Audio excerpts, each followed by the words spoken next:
l'acclamer, Jésus? Est-ce qu'on peut l'acclamer? Alléluia.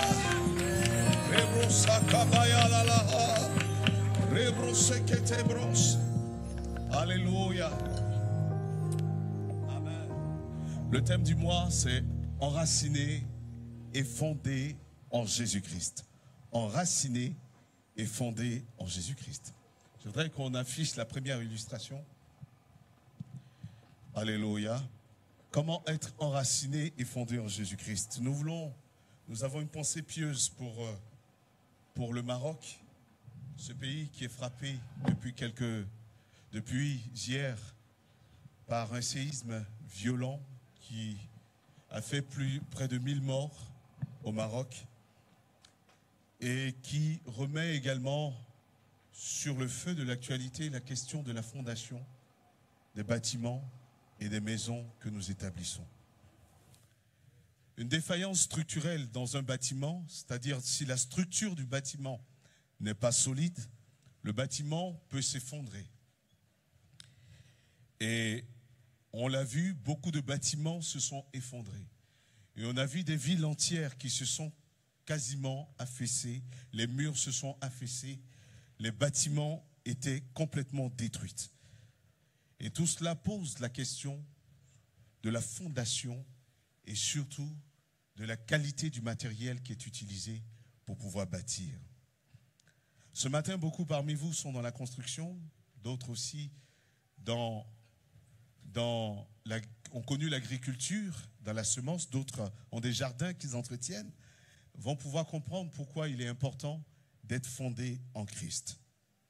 Vous savez, dans l'image que vous voyez là, c'est la célèbre tour de Pise. C'est la défaillance structurelle la plus connue et la plus célèbre au monde. Cette tour qui est penchée et qui est réellement penchée est située derrière la cathédrale de Pise. Elle a été construite il y a bien longtemps. Elle a été construite pour pouvoir abriter la cloche de la cathédrale. Elle a été construite sur une fondation qui était entièrement instable. Et on dit que sous le sol qui abrite cette cathédrale, il y a du calcaire, il y a une structure d'argile dense qui est complètement instable. Et lorsque la tour a été construite, 5 ans après son achèvement, la tour a commencé à s'incliner jusqu'à avoir une inclinaison aujourd'hui d'environ 10 degrés par rapport à la structure normale. Et dans les années 90, en 1990, les autorités italiennes ont cru que le bâtiment allait s'effondrer. Les autorités ont cru que le bâtiment allait s'effondrer, donc on va mettre une mesure de près de 600 tonnes de contrepoids à la base pour que la structure puisse tenir. Lorsqu'un bâtiment ou une chose n'est pas construite sur les bases les plus adaptées, la chose peut s'effondrer et la chose peut s'incliner. C'est de cette manière que nous voyons beaucoup de chrétiens, parce que leur fondation n'est pas solide, parce que leur vie chrétienne n'a pas été bâtie sur des fondations solides.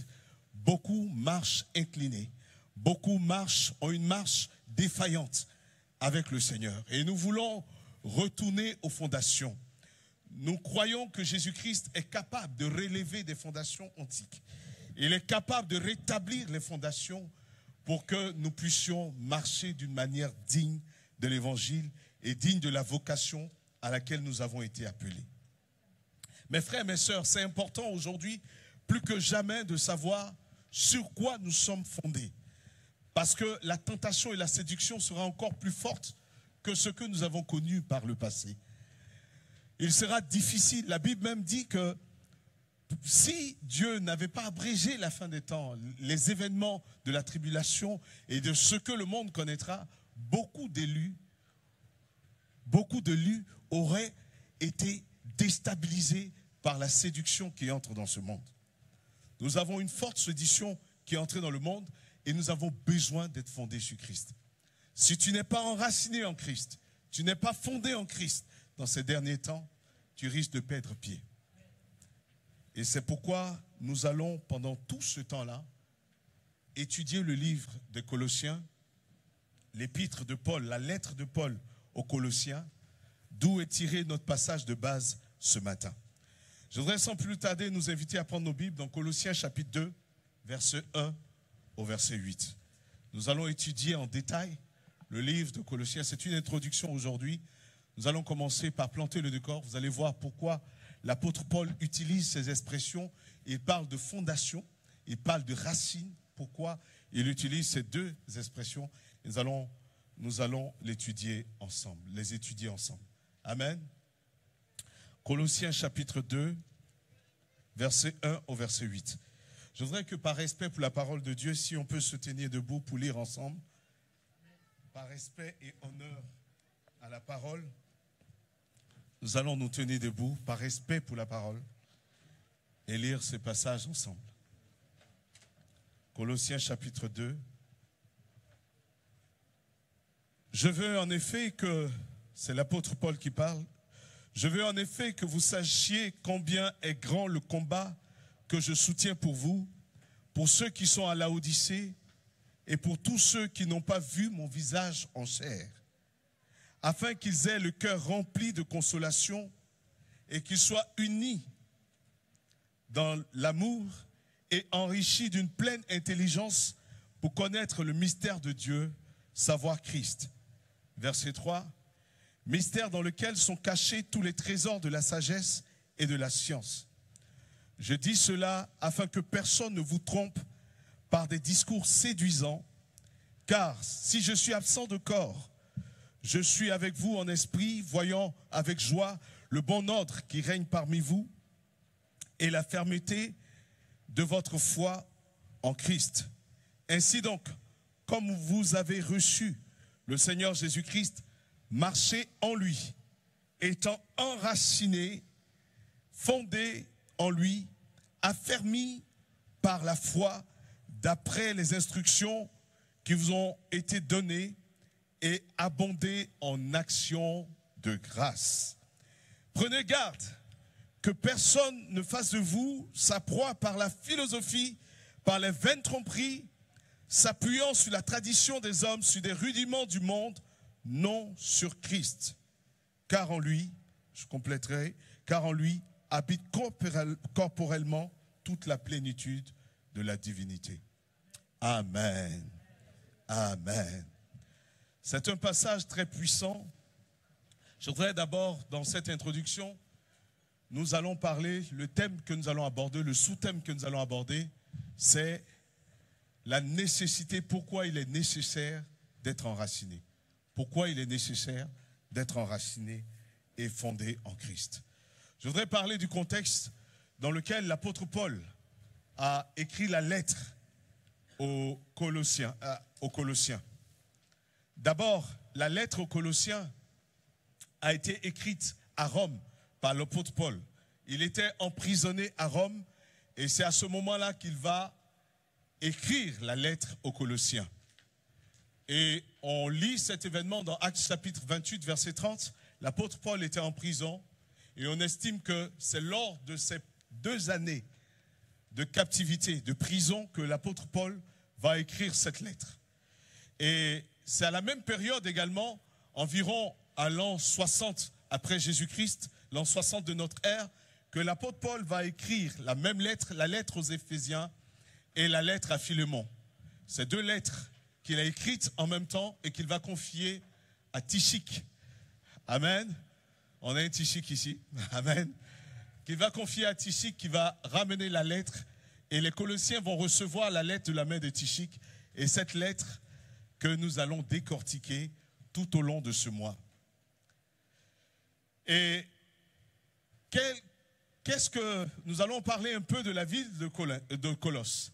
La ville de Colosse était située dans la vallée de Lycos, en Asie mineure, environ à 160 km à l'est d'Éphèse, non loin, à environ 20 km de Laodicée, donc vraiment en Asie mineure. Et Colosse tire son nom du mont Colossus, qui était le nom qui était attribué à une grande statue de pierre qu'on appelait Colossus et qui tire également son nom un peu du contexte du paysage qu'il y avait à Colosse, c'est-à-dire c'était un paysage dans lequel il y avait des roches, il y avait de grosses pierres, qui avaient des formes inhabituelles, mais c'était une région aussi, une région qui était spécialement riche en minerais et qui était sujette à des tremblements de terre et qui était située non loin d'une plaine verdoyante, un vert pâturage et un lieu également où il y avait des cultures. D'où le fait que l'apôtre Paul va utiliser ces deux expressions. Il va utiliser être fondé parce qu'il connaissait déjà des tremblements de terre à cette époque, être fondé, d'où l'importance pour eux, pour les Colossiens, de comprendre l'importance. L'apôtre Paul utilise ces deux thèmes parce qu'il savait ce que c'était que de bâtir une maison solide qui ne serait pas détruite lorsqu'il y aurait un tremblement de terre, et également parce que c'était une région pierreuse et qu'il fallait bien sélectionner la terre pour pouvoir planter. Il utilise l'expression enraciner parce qu'il savait qu'on ne pouvait pas planter sur une pierre, qu'il fallait trouver une terre pour pouvoir planter, et c'est lorsque tu trouvais la bonne terre et que les racines pouvaient s'enfoncer que la culture pouvait produire. C'est pourquoi l'apôtre Paul va utiliser les deux expressions enraciner et fonder. Il y a un certain nombre de circonstances également qui entourent pour l'église de Colosse, qui entoure la rédaction de cette lettre. L'église de Colosse était dirigée par Épaphras. L'apôtre Paul parle de lui dans Colossiens chapitre 1, verset 7. C'était l'ancien qui dirigeait l'église de Colosse. Et dans les versets qui suivront, on va voir qui vont suivre dans la rédaction de ce texte, l'apôtre Paul va nous dire qu'il n'a jamais vu les Colossiens. Ils ne l'ont jamais vu physiquement, mais l'apôtre Paul, il savait qui était l'apôtre Paul. Il va simplement leur envoyer une lettre parce qu'il avait entendu parler d'eux. Cette église était une église qui grandissait, qui répondait favorablement à l'évangile, qui était une église dans laquelle régnait l'amour, l'affection. Il y avait beaucoup d'amour dans cette église. C'est pourquoi l'église va faire face à une attaque terrible. Et il semble que c'est cette attaque qui va pousser l'apôtre Paul à écrire à l'église d'Éphèse. Quelle était cette attaque? C'était les faux docteurs, les faux enseignements, l'attaque des faux enseignements. C'était qu'il s'était introduit parmi eux des personnes qui donnaient de faux enseignements. C'est ce que l'apôtre Paul va dire dans Colossiens chapitre 2, verset 8.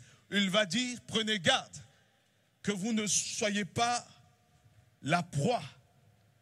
Dans Colossiens chapitre 2, verset 4, il parle de faux enseignants, de fausses doctrines qui s'étaient introduites parmi eux. Quels étaient les signes de cette fausse doctrine? C'est pourquoi je voudrais que le peuple de Dieu fasse attention à ce passage. Parce que vous allez identifier que l'époque que nous sommes en train de vivre n'est pas différente de l'époque que les Colossiens ont connue. Les faux enseignements et la fausse doctrine qui avaient lieu, qui avaient cours dans l'église de Colosse, a cours aujourd'hui. Beaucoup de faux enseignements et surtout de pratiques, certaines pratiques qui s'apparentaient à des pratiques mystiques, avec cours également un véritable mélange, avec cours des enseignants qui envoyaient un autre évangile, et un véritable mélange était présent à Colosse. C'est pourquoi l'apôtre Paul voulait prévenir. Il dit, l'apôtre Paul leur dit au verset 4, « Je dis cela afin que personne ne vous trompe par des discours séduisants. » Et au verset 8, il leur dira, « Prenez garde que personne ne fasse de vous la proie par la philosophie, par le vain tromperie, s'appuyant sur des traditions des hommes et sur des rudiments. » Et il parlera d'eux également en disant qu'aucun homme sous l'apparence d'humilité par les cultes des anges ne vous ravisse à son gré le prix de la course, tandis qu'ils s'adonnent à des visions bizarres et qu'ils sont enflés d'orgueil et de pensées charnelles. Donc tous ces trois versets nous permettent de pouvoir comprendre. À partir de ces trois versets, on va voir les caractéristiques de ces faux enseignants. de ces faux enseignements notamment. D'abord, il s'agissait de personnes qui étaient issues de la religion juive et qui prenaient la nécessité de la loi et des cérémonies de l'Ancien Testament, de la tradition, tout ce qui était des rudiments et de la tradition juive. Ils voulaient pousser les gens à retourner à la tradition juive. Les chrétiens de Colosse à pratiquer tout ce qui était fait par les juifs. Vous savez, Dieu ne nous a pas appelés à judaïser. Je voudrais que vous compreniez. Nous ne sommes pas appelés à revenir aux pratiques traditionnelles juives. Et c'est pourquoi beaucoup de personnes se sont adonnées à la cabale juive, à la magie, à toutes ces choses, parce que même des pasteurs, des hommes de Dieu sont tombés dans cela et enseignent des techniques et des pratiques pernicieuses parce que ces personnes ne sont plus fondées sur Christ. Aujourd'hui, on voit beaucoup de chrétiens qui commencent à s'habiller comme des sacrificateurs, des pasteurs qui s'habillent comme des sacrificateurs d'un temps dans les pratiques traditionnelles juives. Mais cela ne nous est pas conseillé par les Écritures. Le Concile de Jérusalem a établi les fondements sur lesquels nous devons marcher, c'est-à-dire nous devons nous détourner du péché, vivre selon la parole de Dieu, observer scrupuleusement les enseignements de Jésus-Christ, suivre l'évangile. Mais la Bible ne nous demande pas de devenir des Juifs. Voilà aujourd'hui ce qui est en train de se passer. Beaucoup de mauvais enseignants s'introduisent et introduisent la cabale juive de façon pernicieuse pour pouvoir entraîner le peuple de Dieu loin de Jésus. Une autre caractéristique de ces faux enseignants, c'est que leurs enseignements étaient d'ordre philosophique. Ils mettaient l'accent sur la connaissance, sur le fait de connaître, de savoir, de percer des mystères, d'aller loin sur certains mystères. Ils voulaient donner des enseignements mystérieux. Aujourd'hui, les gens ne croient plus, les gens pensent qu'ils ne croient plus en la puissance et à la simplicité de l'évangile. Quand je regarde des gens comme Reinhard Bonnke, il n'a pas eu de voyage astral. C'est quelqu'un qui était fondé sur la simplicité de l'évangile. Et quand il prêchait l'évangile, des miracles s'accomplissaient. Il n'avait pas besoin de voyager en esprit. Il n'avait pas besoin de pouvoir pratiquer certaines choses. Mais sur la base de l'évangile simple, des miracles, des boiteux marchaient, des aveugles voyaient, des morts ressuscitaient. Mes frères, mes sœurs, nous devons faire attention à ne pas être la proie à toutes ces philosophies des personnes qui nous disent la connaissance, la connaissance. Ah, cherchez à connaître, sachez, sachez, sachez. Oh, si l'apôtre Paul dit, oh, ce que je voudrais connaître, c'est Jésus-Christ crucifié, ressuscité, mort et ressuscité à la croix et glorifié dans le ciel. Si je sais que Jésus est mort, c'est la plus grande connaissance que j'ai. Si je sais qu'il est ressuscité, c'est la plus grande connaissance. Oh, mes frères, mes sœurs, nous devons aimer, nous devons chérir Jésus-Christ mort, crucifié, ressuscité. Oh, le troisième jour est glorifié éternellement dans le ciel. Nous devons être émerveillés par les versets simples de la Bible. Jean 3, verset 16. Car Dieu a tant aimé le monde et il est mort afin que quiconque croit en lui ne périsse point, mais qu'il ait la vie éternelle. Ce verset doit te réjouir, doit réjouir ton cœur. Nous devons être encore émerveillés par la simplicité de l'évangile. C'est pourquoi l'apôtre Paul pouvait dire aux chrétiens de Corinthe, qui vous a appris à vous détourner de la simplicité de l'évangile. Les gens veulent enseigner des choses complexes. Ils veulent enseigner des choses terribles. Ils veulent enseigner alors que simplement, inviter Jésus dans son cœur transforme une vie.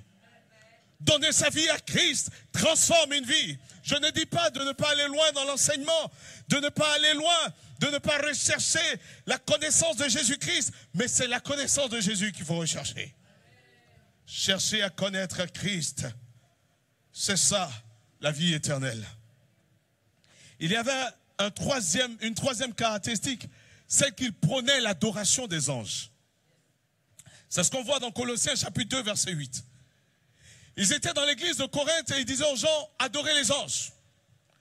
Nous allons étudier le mystère des anges. Mes frères, nous avons étudié ici l'angéologie. Et vous avez vu que les anges sont des esprits envoyés par Dieu au service des saints. Alléluia. Mais Dieu ne nous dit pas, ils enseignaient que les anges étaient des médiateurs entre Dieu et les hommes. Il n'y a qu'un seul médiateur entre Dieu et les hommes, c'est Jésus-Christ. Alléluia. Dieu ne nous demande pas de prier des anges. Nous ne devons pas prier des anges. Nous ne prions pas des anges ici. Si tu pries un ange, je vais te dire, sors de ce lieu. Alléluia. Ah, je suis en train de vous choquer là. Quelqu'un me dit, mais si on ne prie pas les anges, prie Jésus. Nous avons tout pleinement en Jésus-Christ. Il dit, tout ce que vous demanderez en mon nom, je le ferai, afin que votre joie soit parfaite. En lui habite corporellement toute la plénitude de la divinité. Colossiens chapitre 2, verset 10. Alléluia. Toute la plénitude de la divinité habite en Jésus-Christ. Lui est Dieu. Le seul est véritablement Dieu. Il dit de prier en son nom. Quatrième caractéristique, c'est qu'ils s'abandonnaient à des visions douteuses. Oh mes frères, le monde spirituel. Vous savez, quand souvent un chrétien me dit, je vois toujours des démons, je vois des esprits, je ne vois que des démons. Je me dis, mais la vue des démons doit être quelque chose d'effrayant, n'est-ce pas? Le fait de voir tout le temps des démons, c'est effrayant, n'est-ce pas? Quel père va laisser son fils dans un film d'horreur de façon continuelle?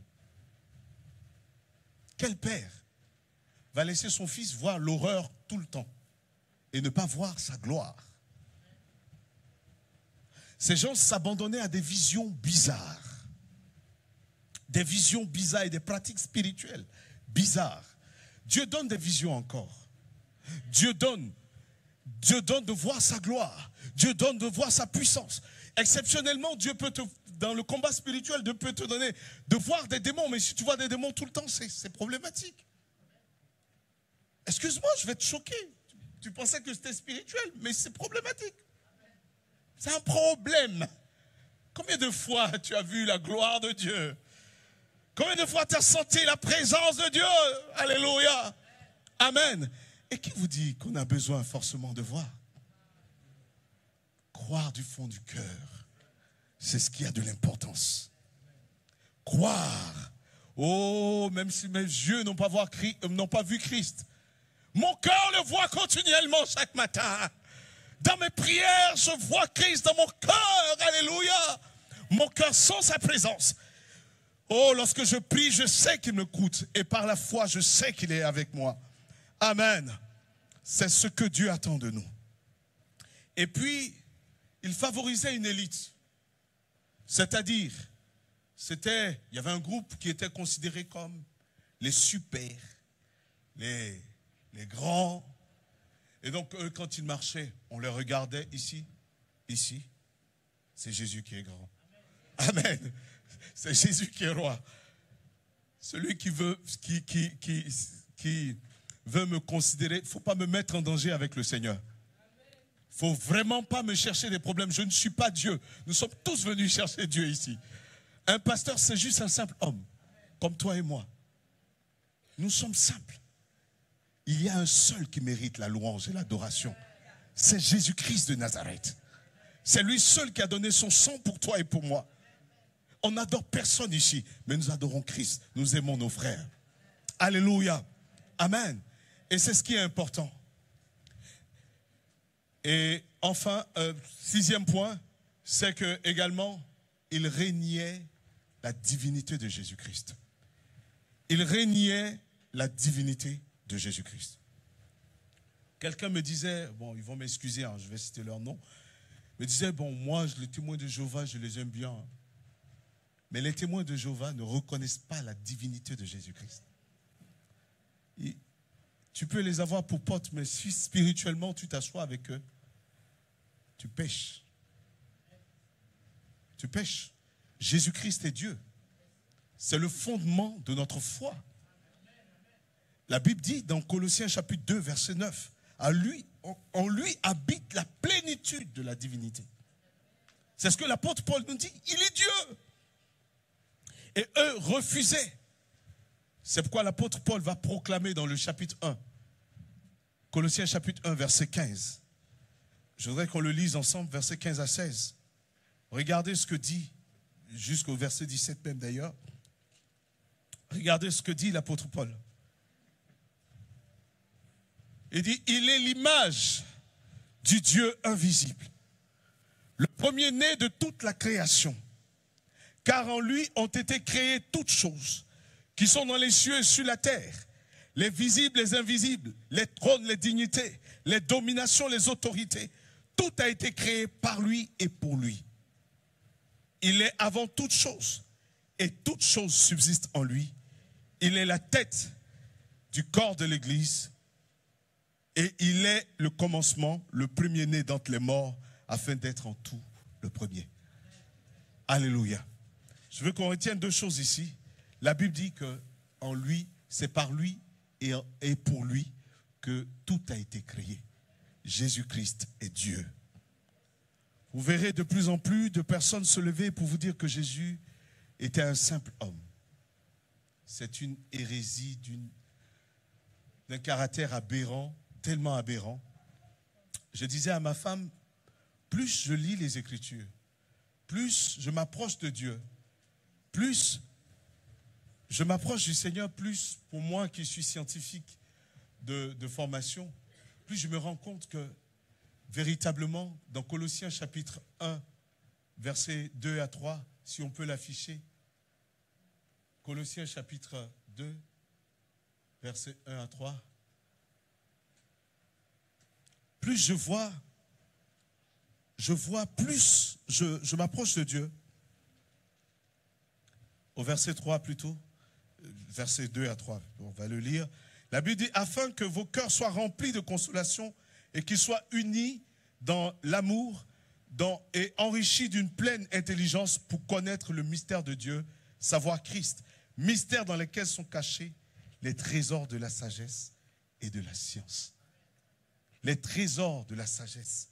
Ces philosophes parlaient de la sagesse, d'une sagesse extraordinaire. Mais la véritable sagesse, elle est en Christ. La véritable intelligence, la science est en Christ. Amen. Quand il y a des gens, la science vraiment, la véritable science se trouve en Christ. Et je crois que Jésus, nous avons tout pleinement. Et donc l'apôtre Paul écrit, parce qu'il sait que l'église de Corinthe a de véritables problèmes. Et le but de la lettre, c'est d'abord de rappeler aux chrétiens de Corinthe leur mission, leur mission. C'est ce que nous avons fait cette semaine, pour rappeler la mission pour laquelle nous sommes là. Il voulait également qu'ils se souviennent de la vérité de l'évangile. Amen. La vérité de l'évangile. Qu'ils sachent que Jésus-Christ est Dieu et qu'ils sachent également que Dieu les aime et qu'il a tout accompli à la croix pour eux. Amen. Et c'est pourquoi l'apôtre Paul écrit. Et pendant qu'il est en prison, il leur dit, regardez, considérez toute la lutte. Je lutte en prière, parce qu'il n'était pas avec eux physiquement. Mais l'apôtre Paul dit que je prie pour vous, depuis que j'ai appris que ces faux docteurs, ces faux enseignants se sont introduits parmi vous. Je prie pour vous, je lutte. Et c'est ce qu'il dit au verset, il dit au verset 1 de Colossiens chapitre 2, sachez combien est grand le combat que je soutiens pour vous, pour ceux qui sont à Laodicée et pour tous ceux qui n'ont pas vu mon visage, qui ne me connaissent pas, vous ne me connaissez pas, mais je prie pour vous. C'est le sujet ardent de ma prière, dit l'apôtre Paul. Je ne veux pas que vous perdiez vos racines. Je veux que vous soyez enracinés plus que jamais. Sinon, vous serez trompés. Sinon, de faux prophètes viendront vous tromper. Sinon, de faux enseignants viendront vous tromper. Sinon, des mystiques entrant dans l'église viendront vous tromper. Je prie et je lutte en prière pour vous. Et les Colossiens pouvaient comprendre ce langage. Et qui connaissaient ce que c'est qu'un tremblement de terre. Une maison qui s'effondre. Et qui savent plutôt comment c'est de chercher une bonne terre pour pouvoir planter. Et nous allons passer à la deuxième illustration. L'apôtre Paul dit, soyez enracinés. Pourquoi le mot enraciné? Pourquoi Paul dit, ayez des racines? En anglais, on dit, be rooted. Rooted. Sois enraciné. Vous savez, le système racinaire des plantes, je voudrais qu'on présente juste une plante. Je suis sûr que vous connaissez la plante. Vous savez ce que c'est? Le système racinaire permet aux plantes, d'abord, d'absorber de l'eau et des nutriments, des sels minéraux sous forme d'ions dont elle a besoin pour vivre. Sans les racines, une plante ne peut pas vivre, puisqu'elle ne pourra pas disposer de l'eau nécessaire et des différents nutriments, les sels minéraux notamment, dont elle a besoin. Et les racines sont munies pour cela à leurs extrémités de poils absorbants. Vous voyez, je voudrais qu'on affiche les racines de poils absorbants, le deuxième diaporama. De poils absorbants qui permettent de pouvoir tirer, puiser, c'est-à-dire d'aller plus en profondeur pour puiser les nutriments nécessaires. Et elles viennent accroître la surface. Donc, la forme des racines accroît la surface pour pouvoir puiser le maximum de nutriments pour que la plante puisse être réellement nourrie. La plante va accroître ses racines, va plonger davantage ses racines pour explorer les possibilités de nutrition, les possibilités de pouvoir capter des aliments. Et c'est bien ça, la forme des racines. C'est pourquoi nous avons besoin de puiser en Christ, d'être fondés en Jésus-Christ, fondés dans sa parole. Nous allons voir la prochaine fois comment être fondés, mais je vais citer quelques éléments. Être fondé dans l'amour au milieu de nous, dans l'amour de Christ, dans l'amour fraternel, être fondé dans tout ce que Dieu a disposé pour nous, pour pouvoir capter le maximum de nourriture pour notre édification et pour que nous puissions croître et que le monde puisse voir et manger les fruits que nous avons. Amen.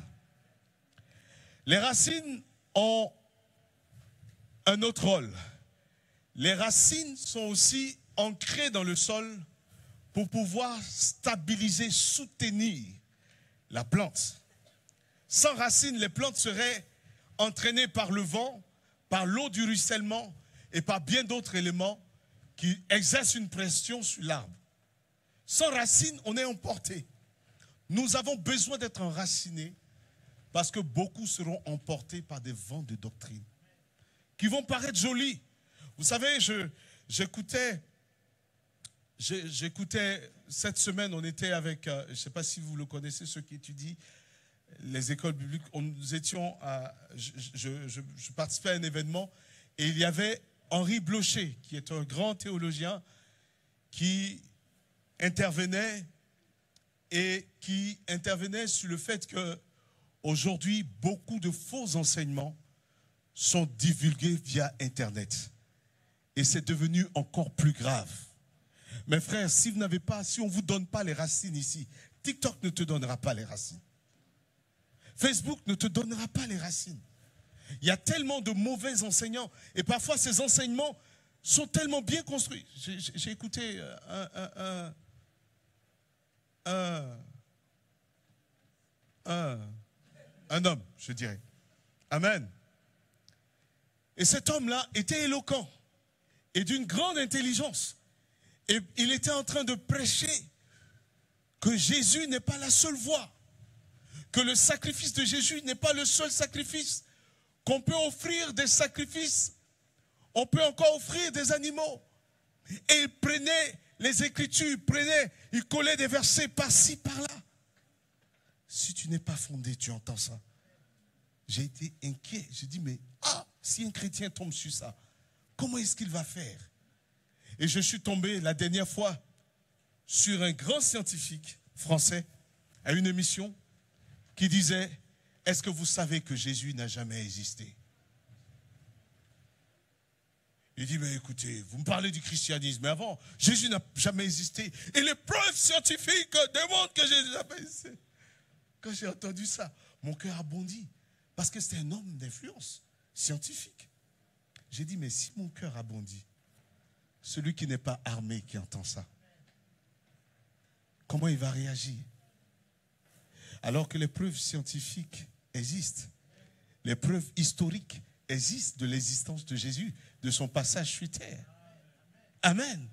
Mais il a affirmé avec une telle assurance que si quelqu'un n'est pas prêt, il va être emporté. Mes frères, nous avons besoin d'être enracinés. Plus que jamais. Ne te contente pas de vidéos. Si tu n'as pas Jésus, tu as quoi? Et puis ça passe, c'est TikTok 3 minutes. 3 secondes. Ah, Jésus, oh! 3 secondes. Je suis en train de m'édifier. Non, tu n'es pas en train de t'édifier. Tes racines doivent être enracinées sur Christ, sur la parole de Christ. Alléluia. J'écoute des vidéos YouTube. Non, lis ta Bible. Amen. Lis ta Bible, connais les Écritures, attache-toi à l'Évangile. Alléluia. Je suis en train de choquer les gens. Combien de fois tu as lu la Bible? Je m'édifie. Vous savez, même les enseignements que nous donnons ici ne sont pas complets. Ce que nous donnons là, ce n'est pas complet. Si c'est sur le dimanche que tu attends pour être édifié, je suis inquiet pour toi. Je suis inquiet. Je suis inquiet.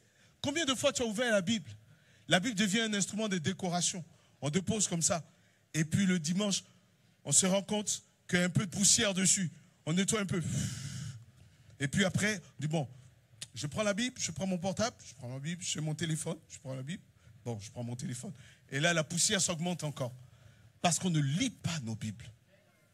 Vous savez, le temps, pourquoi je suis inquiet pour notre génération? Le temps que nous passons sur les écrans détruit nos yeux. La lecture devient de plus en plus difficile. Cette génération ne lit plus. Quand tu achètes des livres, on dit, toi, tu achètes encore des livres? On dit, mais oh là là, toi, tu es de la vieille, quoi, tu achètes encore des livres? Francis, tu achètes encore des livres? Alléluia.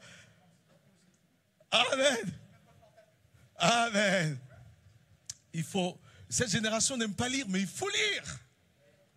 Il faut lire les Écritures. Il y a des Bibles, on marque maintenant gros caractère. Là, tu peux plus esquiver. Quand tu vas à la librairie, on met Bible gros caractère. Il y a un domaine où il y a les Bibles gros caractère. Donc tu ne peux plus dire mes yeux me font mal, je ne lis plus. Non, Dieu lui-même comprendra que j'ai mal aux yeux. Vous savez, une personne qui est importante pour moi a une collection de Bibles extraordinaire. Extraordinaire. Et un jour, j'arrive chez la personne. Je dis, waouh, tu as des Bibles? Waouh, tu as telle Bible? Oui, la personne me dit, j'ai telle Bible, telle Bible, telle Bible. Je dis, ok. Je vais pas en prendre une. Non. Si tu veux, je vais t'en acheter. Mais non, tu ne touches pas. Maintenant, la grande question arrive. Est-ce que tu les as ouvertes toutes? Dieu est témoin. Hein? Je lui dis, mais Dieu est témoin. Est-ce que tu les as ouvertes toutes? Mais j'ai des problèmes, Dieu lui-même sait. Mais pourquoi tu les as achetés? Lisons la Bible, mes frères, mes sœurs, lisons les Écritures, retournons, étendons nos racines. Il y a les racines des plantes permettent également de pouvoir tenir non seulement, mais les racines permettent également de puiser les sèves pour pouvoir empêcher la dégénérescence des parties aériennes. Donc soutiennent non seulement physiquement, mais soutient dans le temps, empêche la plante de vieillir. Il y a le vent, il y a la chaleur, il y a toutes ces choses. Mais la plante, les racines empêchent la plante, renouvelle sans cesse les cellules de la plante. Pour te dire que lorsque nous lisons la Bible, nous rajeunissons dans notre foi. Nous sommes émerveillés jour après jour.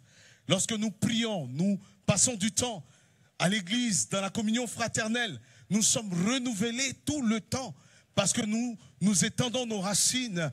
Et vous savez, parfois, quand je regarde les jeunes, la manière dont les jeunes aiment Dieu, moi, ça rajeunit ma foi. Hein. Alléluia. Tu crois pas? Mais ça rajeunit ma foi. Quand je regarde les jeunes gens en train d'être passionnés pour Dieu, passionnés pour toutes ces choses, ma foi est rajeunie. Alléluia. Je me sens jeune. Quand je les vois danser, je vais danser aussi. Alléluia. Parfois, il y a des étirements musculaires. Mais j'essaie de danser aussi. Amen. Lorsque nous sommes enracinés, lorsque nos racines sont performantes, notre foi ne vieillit jamais. Il y a quelques années, quelqu'un m'a regardé. Il me dit, mais viens. Un ancien de l'église. Il dit, viens. Tu aimes Dieu, hein? Tu aimes le Seigneur Jésus? J'ai dit, oui, je suis passionné. Jésus est ma vie. Jésus est mon Seigneur, il est mon Dieu. Il dit, ouais, c'est bien. Ça fait combien d'années que tu es converti? J'ai dit, ça fait 2 ans. Il me dit, je comprends. On va se voir dans 5 ans. Et puis tu verras tout simplement, tu seras comme nous. Tu sais, on vieillit, hein? Et on vieillit aussi. Vous savez, quand je suis retourné, j'ai fléchi genoux. Je dis, Seigneur, que jamais je ne devienne comme ça. Que jamais je n'ai une foi tiède. Que jamais je ne sois touché par un zèle tiède. Mais que je sois encore plus passionné par toi. J'ai dit à ma femme, mon cœur bat comme ça. Pour le Seigneur. Tous les jours, mon cœur bat davantage. Plus les années passent, plus je suis passionné, émerveillé par Christ. Plus j'ai envie de lui ressembler. Plus j'ai envie de m'enraciner davantage. Je lis la Bible, les mêmes versets que je lis depuis des années. Je suis émerveillé. Tu as besoin d'être émerveillé. Et pour cela, tu as besoin d'être enraciné. Enfin, les racines servent d'organes de réserve. Les racines servent d'organes de réserve. Cette fonction, elle est beaucoup plus évidente pour les plantes à racines tubérisées, tubérisées, des tubercules, les plantes qu'on appelle les plantes rhizomateuses. C'est des types de plantes, par exemple, qui ont des racines énormes et qui stockent la nourriture, qui stockent pour que les feuillages demeurent vivaces, pour que en quelques saisons que ce soit, tu ne chavires pas. Je voudrais te dire une chose. La Bible nous dit, si quelqu'un entend la parole et la met en pratique, il est semblable à un homme prudent qui a bâti sur le roc. Le vent est venu, la tempête est venue, le vent a soufflé, les eaux sont venues, mais il a tenu ferme parce qu'il est fondé. Mes frères, nous avons besoin d'être enracinés et d'être fondés en Christ. Le fondement est important, je termine là. Le fondement est important. La Bible nous dit dans Éphésiens chapitre 3, verset 17, l'apôtre Paul dit aux chrétiens d'Éphèse, il a rédigé les 2 lettres à la même période, Colossiens et Éphésiens, à la même période, et il leur dit que Christ habite dans vos cœurs par la foi et que vous soyez enracinés et fondés dans l'amour de Christ. Enracinés et fondés, que vous ne puissiez pas chavirer. Et dans Matthieu chapitre 13, verset 6, la Bible dit, parlant de la parabole du semeur, le Seigneur dit, mais quand le soleil se levait et les plantes qui n'avaient pas de racines étaient brûlées, parce qu'elles n'avaient pas de racines, elles vont dépérir et ensuite être consumées. Lorsque nous n'avons pas de racines, nous dépérissons dans notre foi. Nous dépérissons dans notre marche avec le Seigneur et nous sommes fanés, fanés spirituellement, bien sûr, alors que nous devions être vivants et remuants pour Dieu. Et au verset Matthieu chapitre 3, 13, verset 21 plutôt, la Bible dit, Matthieu chapitre 13, verset 21, je voudrais lire ce passage qui m'a particulièrement touché. Parlant d'un des sols, le Seigneur dira au verset 21, il dit, verset 20, celui qui a reçu la semence dans l'endroit pierreux, c'est celui qui entend la parole, la reçoit aussitôt. Colosse avait des pierres. C'était une région remplie de pierres à des formes bizarres. Donc, pour être un agriculteur, il fallait choisir la bonne terre pour pouvoir installer la semence. Mais il dit que si les Colossiens voulaient bâtir simplement sur des endroits pierreux, le Seigneur dit, celui qui a reçu la semence dans les endroits pierreux, c'est celui qui entend la parole. Il la reçoit avec joie, il reçoit la parole, je suis content, j'ai entendu la parole de Dieu. Mais parce qu'il n'a pas de racine en lui-même, il manque quoi? De persistance. C'est-à-dire, il ne peut pas continuer dans sa marche, dans sa vie de prière. Il ne peut pas persister dans la foi. Il ne peut pas persister dans la consécration. Et dès que survient quoi? La tribulation ou la persécution à cause de la parole, il trouve une occasion de chute parce qu'il le manque de la racine. Mes frères, tu as besoin de racines. Tu as besoin d'être enraciné. Enraciné en Christ. Parce que Jésus revient bientôt. Et la Bible dit qu'il y a beaucoup d'appelés, mais il y aura peu d'élus. L'apôtre Paul disait aux chrétiens de Corinthe, je traite durement mon corps, afin qu'après avoir annoncé l'évangile, dans 1 Corinthiens 9, verset 27, je ne sois pas moi-même réprimé. Si l'apôtre Paul a peur de perdre le salut, qu'en est-il de moi? Il a écrit la moitié du Nouveau Testament. Mais il dit, je crains, je suis habité continuellement par cette crainte de perdre le salut, de peur d'être réprimé au jour du jugement dernier. C'est pourquoi je veille. Et toi, comment veilles-tu sur ta foi? Change la manière dont tu t'édifies. Enracine-toi en Jésus-Christ et tu verras la gloire de Dieu. Amen. C'est une introduction. Pourquoi il est nécessaire d'être enraciné. D'être enraciné parce que nous devons être enracinés parce que les racines permettent de puiser la nourriture en Christ. Si nous sommes enracinés en Christ, nous aurons les meilleures nourritures. Il dit, je suis le cep, vous êtes le sarment. Tout sarment qui n'est pas greffé à moi ne peut pas porter des fruits. Si nous ne sommes pas en Christ, si nous ne marchons pas en lui, nous ne pouvons pas être ancrés. Nous ne pouvons pas avoir la nourriture nécessaire pour tenir dans ce monde. Et également, nous avons vu également que les racines permettent aussi aux plantes de s'ancrer dans le sol et de tenir solidement. Que si tu veux tenir solidement dans ta foi, il faut que tu t'enracines en Christ. Parce qu'il y a des vents, comme à l'église de Corinthe, avec les fausses doctrines, les faux docteurs, de faux pasteurs, de faux prophètes, de faux enseignements peuvent s'introduire dans le monde. Se sont déjà introduits dans le monde. C'est l'un des signes de la fin des temps. C'est le signe aussi de l'antéchrist, qui est celui d'envoyer des fausses doctrines. Pourquoi tu as besoin d'être enraciné? Parce que les racines permettent aussi aux plantes d'avoir des réserves. Parce que les racines sont des organes de réserve. Et que tu as besoin de réserver les ressources nécessaires en toi pour pouvoir tenir, quelles que soient les saisons, et pour pouvoir avoir les ressources quand cela est nécessaire. Oh, combien de fois, parfois j'ai été en proie à l'épreuve, au doute, et une seule parole du Saint-Esprit dans mon cœur m'a relevé.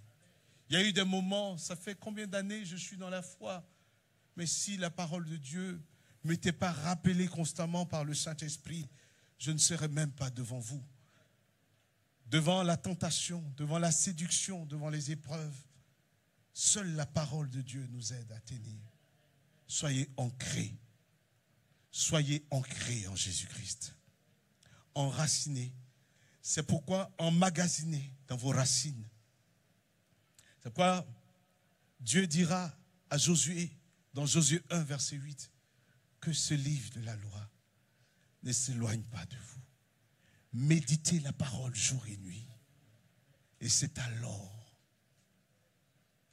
amen, que vous réussirez, que vous tiendrez et que vous arriverez jusqu'au bout. Enracinez-vous en Christ. Amen. Amen. Je vais inviter le groupe musical et nous allons prier.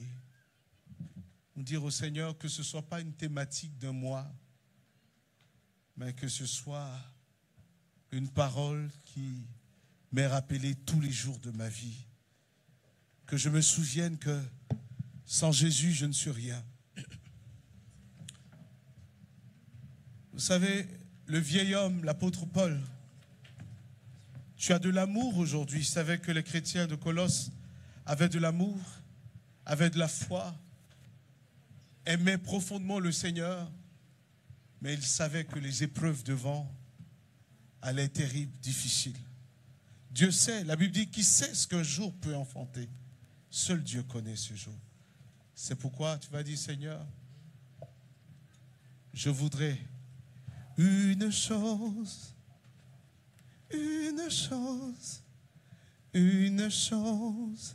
que je désire ardemment. Je voudrais habiter dans la maison du Seigneur tous les jours de ma vie, admirer sa beauté, apprendre à te connaître tel qu'il est vraiment. Jésus, nous t'élevons plus haut. Est-ce que tu peux élever plus haut? Nous t'élevons plus haut. Chante avec moi. Jésus, nous t'élevons plus haut. Dans nos vies, sois élevé plus haut. Plus haut. Nous t'élevons plus haut. La Bible dit qu'il faut que le Fils de l'homme soit élevé. Jésus, nous t'élevons. Dis-lui, Jésus, je veux que tu aies la première place dans ma vie. Je te cède la première place. Je ne veux plus donner la première place de mes journées à TikTok, à Facebook, à toutes ces choses. Mais c'est à toi que je veux donner la première place. Les premiers fruits de mes lèvres, c'est à toi dans la prière. Je veux te donner les premiers fruits de mes lèvres. Commence à prier. Je vais être fondé en toi. Je veux m'appuyer sur toi. Je veux m'appuyer sur toi. Dis-le, Seigneur. Ce matin, c'est toi que je veux. Je veux être ancré en toi.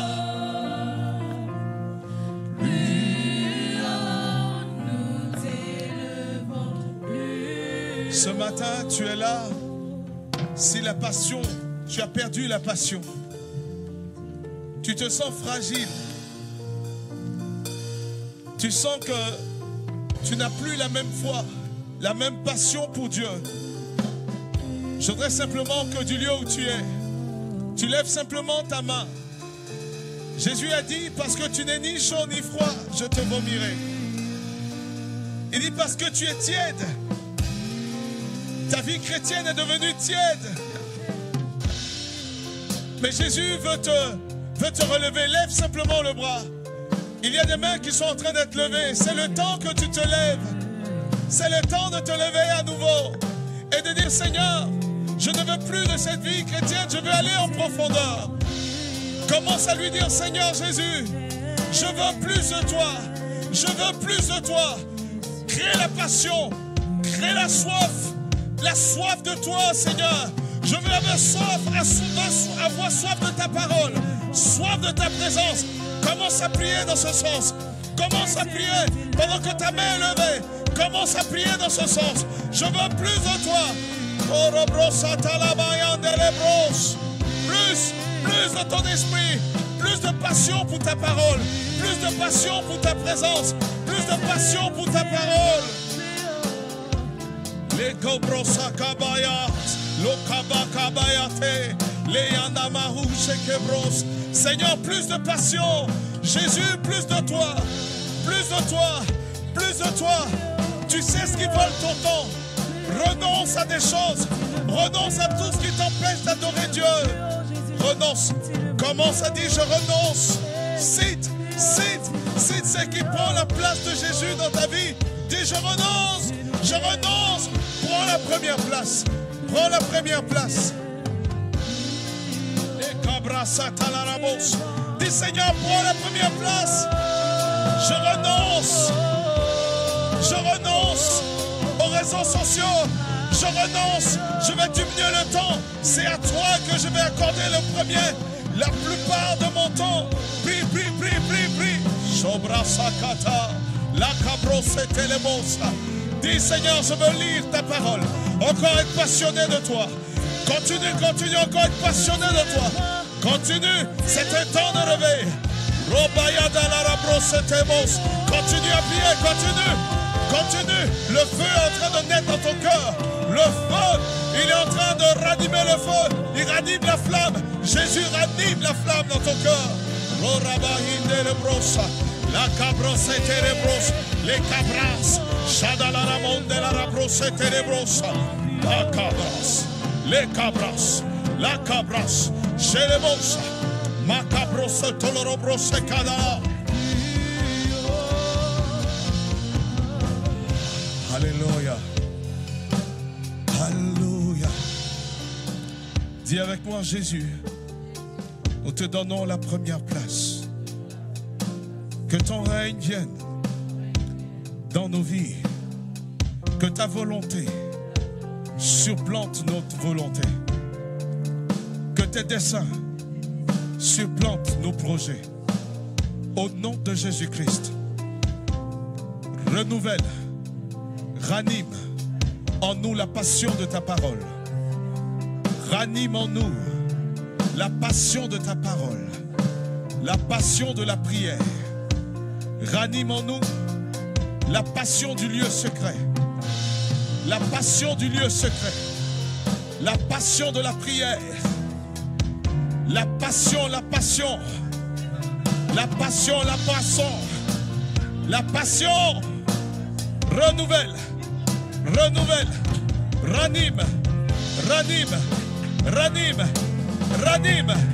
Ranime. Reviens à ton premier amour. Dis avec moi, je reviens.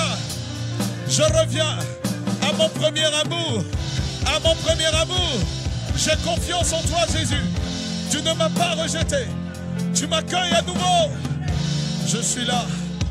Dis-lui, je suis là, Jésus. Je suis devant toi, Jésus. Je suis, me voici. Tu me cherchais. Mais me voici. Me voici.